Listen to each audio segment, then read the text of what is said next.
Good morning students. आज हम करने वाले हैं एक्सरसाइज 3.5। कल हमने करी थी 3.5 हमारी कंप्लीट हो गई थी। आई होप आप अपनी कॉपी साथ साथ कंप्लीट कर रहे हो और साथ साथ क्वेश्चंस अपने जरूर निकाल के देखने हैं, क्योंकि बिना निकाले आपको क्वेश्चंस नहीं समझ में आएंगे। मैं आपको अभी भी कह रही हूँ, और फिर आपका सिलेबस बिल्कुल पीछे रह जाएगा। ठीक है, तो लेट्स स्टार्ट है exercise 3.5। Question number first, Which of the following statements are true? कहते बताओ कि कौन सी स्टेटमेंट ट्रू है। If a number, फर्स्ट है, इसके पार्ट्स है, इसका ए पार्ट है। If a number is divisible by 3, it must be divisible by 9। हमने डिविजिबल टेस्ट किए थे ना एक्सरसाइज 3.3 में। ठीक है, तो ये बताना है क्या अगर कोई नंबर 3 से डिविजिबल है तो क्या वो 9 से भी डिविजिबल होगा।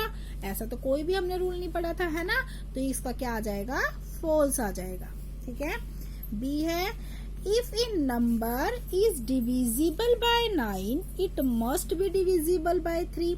और कहते हैं अगर कोई नंबर 9 से डिविजिबल है तो क्या वो 3 से डिविजिबल होगा। तो ये होगा। क्यों होगा ये, क्योंकि देखो जो भी अगर 9 की टेबल पे काउंटिंग आएगी वो जाहिर सी बात है वो 3 की टेबल पे आएगी ही आएगी। ठीक है, लेकिन ये आप करके देखना, जो 3 की टेबल पे आएगा ये जरूरी नहीं है कि वो 9 की टेबल पे आए। इसलिए हमने फर्स्ट वाला फॉल्स बोला था और बी वाला हमारा ट्रू है। ठीक है, कंफ्यूज मत होना इस चीज को।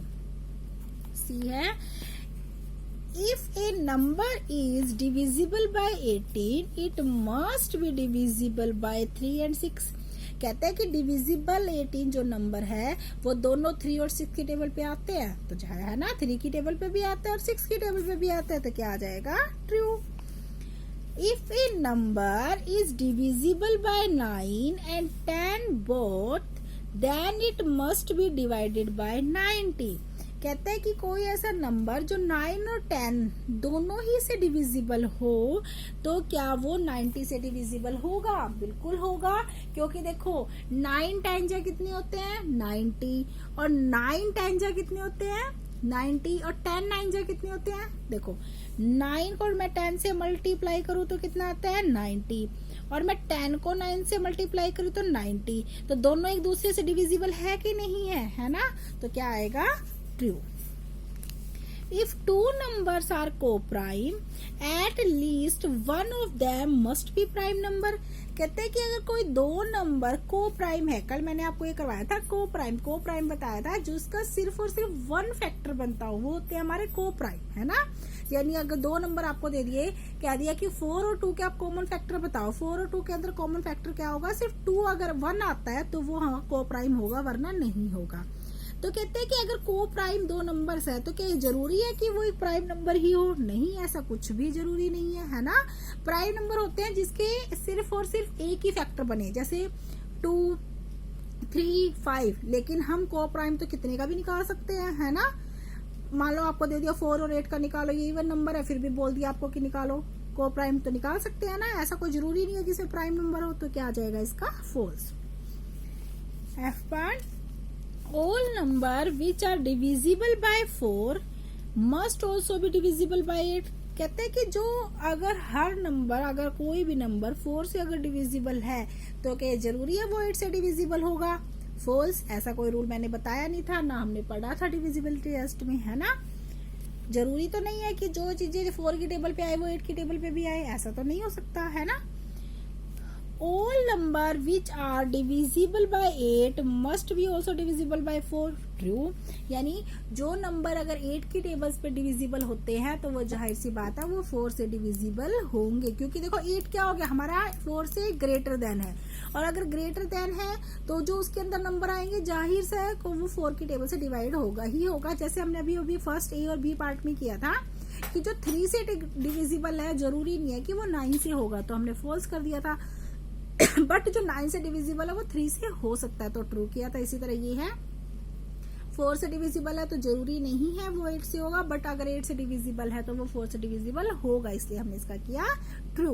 Okay, H part, if a number is exactly divide 2 number separately it must be exactly divide their sum. कहते हैं कि अगर हम किसी भी कोई भी दो नंबर को अगर हम अलग अलग डिवाइड करते हैं तो क्या वो अलग अलग डिवाइड का अलग अलग सम कर सकते हैं हम उसका? बिल्कुल कर सकते हैं। हम अलग अलग डिवाइड, जैसे मान लो मैंने कर दिया 2 को 4 से डिवाइड करो और 2 को करो किसी और नंबर से डिवाइड, तो हम कर ही सकते हैं ना, चाहे वो पूरा पूरा डिवाइड हो चाहे ना हो, है ना। तो क्या आएगा? ट्रू। अगला भी सेम है, बस थोड़ा सा इफ नोट में आ जाते हैं। If a number is exactly divide the sum of two number it must be exactly divide the two number से सेपरेटली। ये आ गया फॉल्स। अब ये क्या कहता है कि अगर हम दो नंबर्स को डिवाइड करते हैं तो क्या वो दो नंबर एग्जैक्टली आपस में भी डिवाइड होंगे? बिल्कुल भी जरूरी नहीं है ऐसा, तो है ना। जरूरी तो नहीं है कि अगर हम 3 को कर रहे हैं 3 से डिवाइड, 9 को कर रहे हैं 3 से डिवाइड तो वो हो जाएगा। तो क्या 9 3 से डिवाइड हो सकता है? नहीं हो सकता, बिल्कुल, है ना। तो क्या आ जाएगा? फॉल्स। अब हम करते हैं question number 2। Here are 2 different factor tree for 60, write the missing number. कहते हैं कि हमने 60 की एक ट्री टेबल बनाई है, दो अलग अलग तरफ से, वो आपने फिल करनी है। उन्होंने खाली जगह छोड़ी है। देखो पहले दे दिया 60, आपको इस तरह से बताया कि देखो 60 का एक एक ब्रांच यहाँ जा रहा है, ट्री है तो एक ब्रांच यहाँ गई। 6 10 जा कितने होते हैं? 60, ठीक है। अब इस 6 के फैक्टर बना दिया। 6 का एक आपको दे दिया 2, तो हम इस 2 को किससे मल्टीप्लाई करें कि हमारा 3 आ जाए, इससे और 6 आ जाए। तो देखो 2 3 जा 6 होते हैं ना, तो फिल इन द ब्लैंक्स की जगह हम क्या डाल देंगे? 3 डाल देंगे, ठीक है। अब ये है हमारा 10। अब इस 10 को कैसे आए कि हम किन दो नंबर से करें? देखो ये दोनों जगह खाली छोड़ दी, तो हम क्या कर सकते हैं इसको? यहाँ पे 5 और यहाँ पे 2 लिख सकते हैं ना। 5 2 जा 10। देखो अब यहाँ 2 लिखो, यहाँ पे 2 है तो यहाँ पे मैं क्या कर दूं? 3। देखो 3 2 जा 6 हो गया ना। देखो ये जी एग्जाम्पल हमें दिया था कि 6 10 जा 60, 2 3 जा 6। देखो ट्री बन गया ना। अब ये 10 है तो ये कितना हो सकता है? 5 2 जा 10, 5 2 जा 10, बन गया एक ट्री। दूसरा इसका ट्री दिया हुआ है 60, ठीक है। अब 60 कब आएगा? 30 को मैं किससे मल्टीप्लाई करूं? 30 को मैं करूंगी यहाँ पे 2 से मल्टीप्लाई। 3 2 जा 60, ठीक है। अब इस 30 आ गया। अब इस 30 को यहाँ पे दे दिया 10। अब इस 10 में मैं क्या 3 को कैसे मल्टीप्लाई करूँ कि 3 आ जाए, 30 आ जाए? तो 10 को मैं 3 से मल्टीप्लाई करूंगी तो कितना आ जाएगा? यहाँ पे 30 आ गया, है क्या। अब इस 10 के 2 को फैक्टर बनाओ। इस 10 के क्या फैक्टर बन जाएंगे? इसी तरह 5 2 जा 10, बन गया हमारा ट्री, है ना। है, बिल्कुल सिंपल सा है ना। अब हम करते हैं question number 3। Which factor are not included in the prime factorization?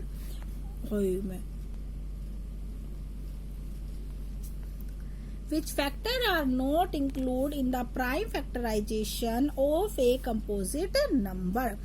कहते हैं कि आप ये बताओ which factor are not included in the prime factorization of a composite number. कहते हैं कंपोजिट नंबर के अंदर ऐसा कौन सा नंबर है जो प्राइम फैक्टराइजेशन नहीं है?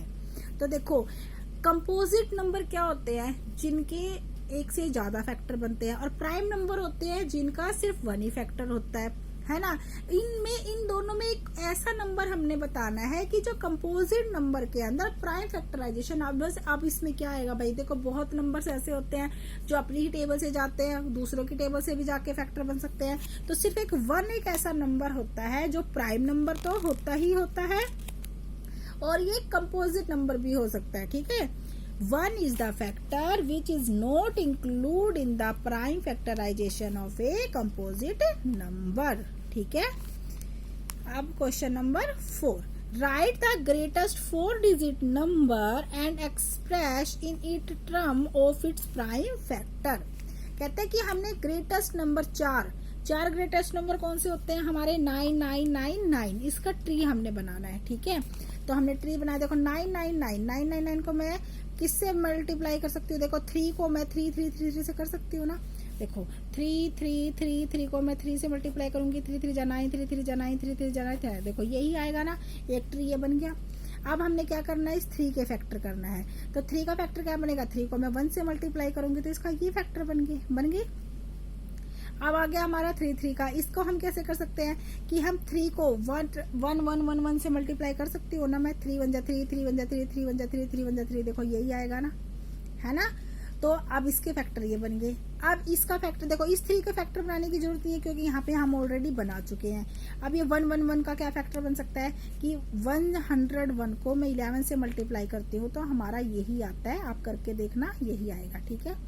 तो अब बस हमारा ये फैक्टर बन गए। अब देखो हमारे पास प्राइम फैक्टर क्या क्या बना है, देखो ये वाला 3, इसका फैक्टर बना ये वाला 3, तो मैंने लिख दिया 3 इंटू 3। इस वाले का क्या क्या बने हैं देखो बेटे, 11 और 101 है ना, लास्ट के फैक्टर यही थे हमारे, ये बने। जब हम इन सब को प्लस करते हैं ना तो हमारा यही आएगा, प्लस सॉरी मल्टीप्लाई करते हैं तो आप करके देखना यही आएगा, हमारे इन सब के ये फैक्टर बन चुके हैं। ओके, सो आज हम इतने ही क्वेश्चंस करेंगे, आगे के क्वेश्चंस हम कल की वीडियो में करेंगे। साथ साथ आप अपनी कॉपी जरूर कंप्लीट करना। Have a nice day.